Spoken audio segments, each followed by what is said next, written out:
analyze that answer when we come back.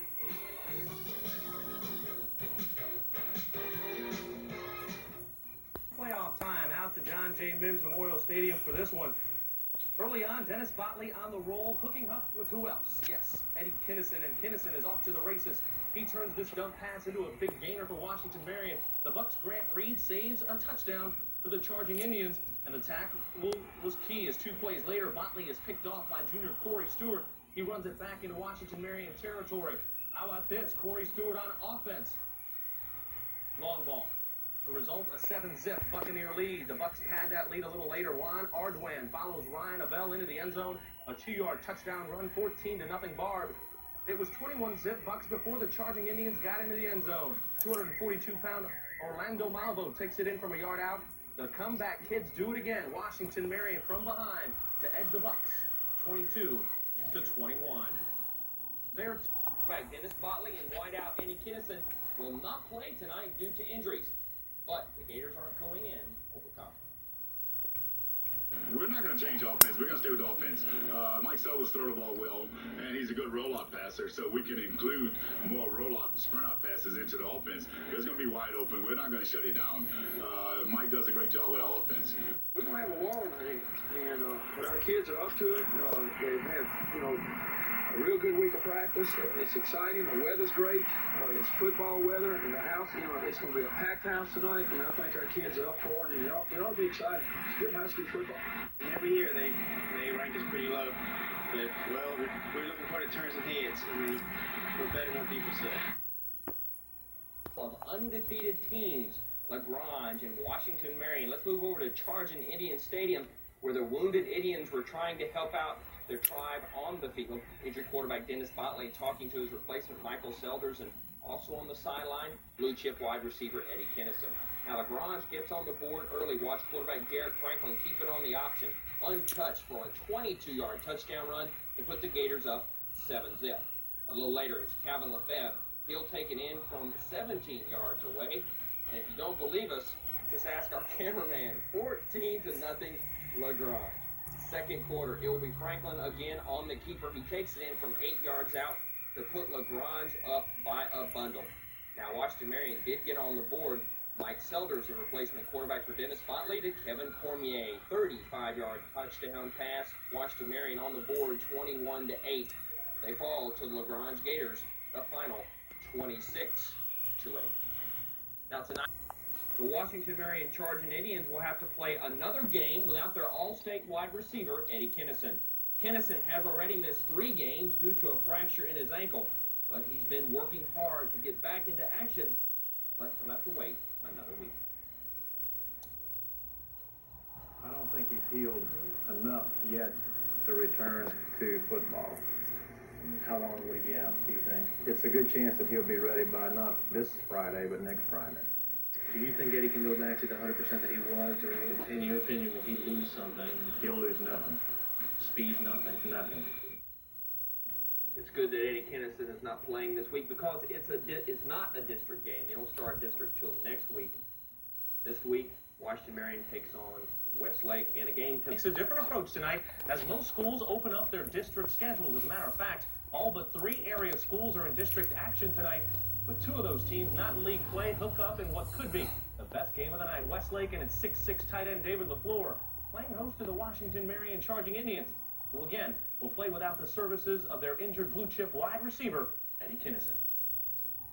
Westlake, they've beaten us the past 2 years, and I think for the seniors, this is very important because they beat us for our homecoming last year and for their homecoming the year before that. So I think the seniors want to go out and beat these guys. I think it's gonna be a real good game. Yeah, it's always a big rivalry, and hopefully we can get back on track this week. We better turn our season around. Now on the college front, the biggest game of the year so far in the Southlands of Northeast Louisiana. The folks know a win in Monroe would sit mighty pretty in the conference standings. Well, so far it's the biggest game of the year. From here on out, every game is going to be the biggest one coming up. And right now, it'd be great if we could win this game and start off 2-0. I feel if we start off 2-0, it'd be hard for anybody to catch us this year.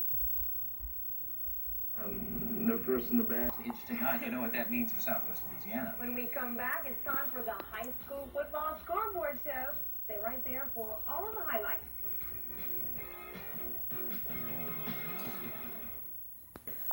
folks, wasn't a district battle, but rather one of the biggest rivalries in our area. We'll take you out to Westlake, and look who's on hand. None other than Aggie coach R.C. Slocum. He's probably taking a look at David LaFleur. Westlake up 20-6, but they had their problems. Danny Sumter muffed it up, but Westlake would recover. Dennis Botley would then go to the air as he heaves this one deep, and it will be caught by number 7, Daniel Guillory. That would set up a touchdown run from the big man, Orlando Malvo, from 5 yards out, folks. Washington Marion has done it again. They come from behind to beat Westlake tonight, 21-20. Although David LaFleur had a big day as he runs over the ref right there and a couple of Washington Marion defenders, but the score was 21-20. Washington Marion over Westlake. Let's get you caught up. And who didn't see action in tonight's Washington Marion Westlake game is blue chip wide receiver Eddie Kinnison. Eddie's been rehabbing a fractured right ankle since September 13th.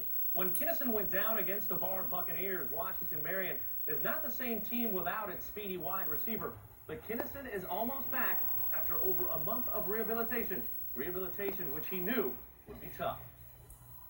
I knew it was because our quarterback Dennis, when he was coming to rehab, he would tell me every day how tough it was. So I was looking forward to coming because I knew they'd keep me in shape. And, you know, when I go back, I'll be ready. You were the same Eddie Kinnison before you got hurt. I'm the same Eddie now. I mean, nobody's going to change that, and I'll be myself all the way through. Now, Eddie hopes to return to action next Friday when Washington Marion travels to the Bluff to take on Sam Houston. The doctors have given him the okay to come back next week if everything goes as planned. Finally, Your high school fare in tonight's area football matchups. Stay tuned to find out. Mike Sadie's up next with the high school scoreboard show, so stay with us.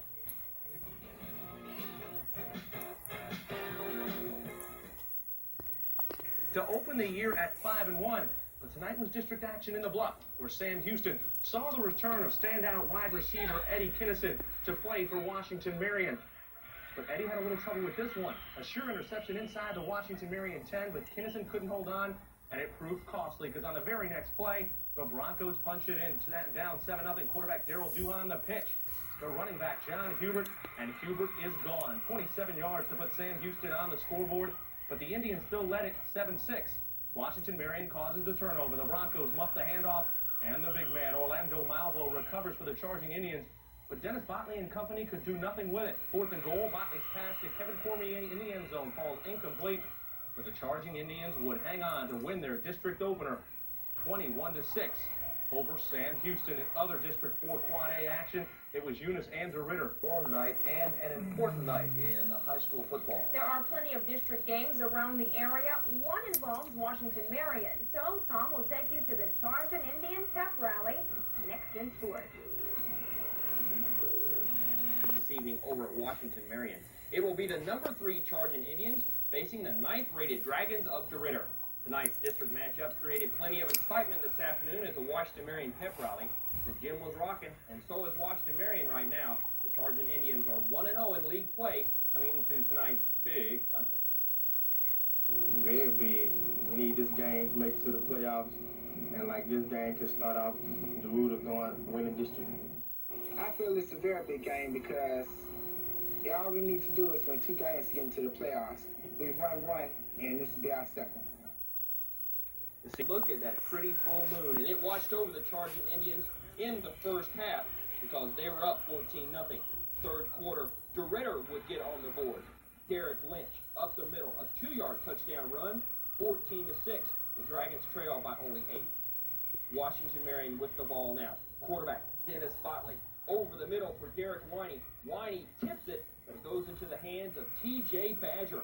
The junior linebacker returns it 37 yards to the Washington Marion 35-yard line. The Dragons would try a field goal from 41 yards out. Pretty good kick, but it's wide left. Into the fourth quarter, 14-6 Washington Marion. The 3rd-ranked Charging Indians go on to defeat DeRidder. The final 21-6 Washington Marion 2-0 in district play now, 7-1 overall. Let's bring the Charging Indians' explosive offense and the Gents' stifling defense. Today, Mike Sadie went to Crowley to find out more about the Gent D. In Crowley, they're known as the Gents, but the Crowley football team has been anything but gentlemanlike this season, especially on defense, where they're limiting opponents to only 9.1 points per game. That defense is a big reason Crowley sits 7-1, ranked 4th in the latest state Quad A poll. We're strong. We got the quickness.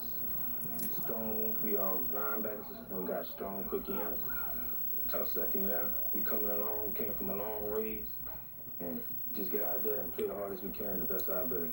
They work hard. They enjoy playing, and I think they knew going in that the competition was going to be much stiffer than it's been the last couple of years, and they've had to raise up another level, and they've done it. They've done everything we've asked them to do. If you ask the coaching staff, they'll tell you the Gents are playing pressure-free football. Just a young group of men whose sole purpose on Friday nights is to play football the best that they know how. We knew we were going to do all right because we had a bunch of seniors that really worked hard to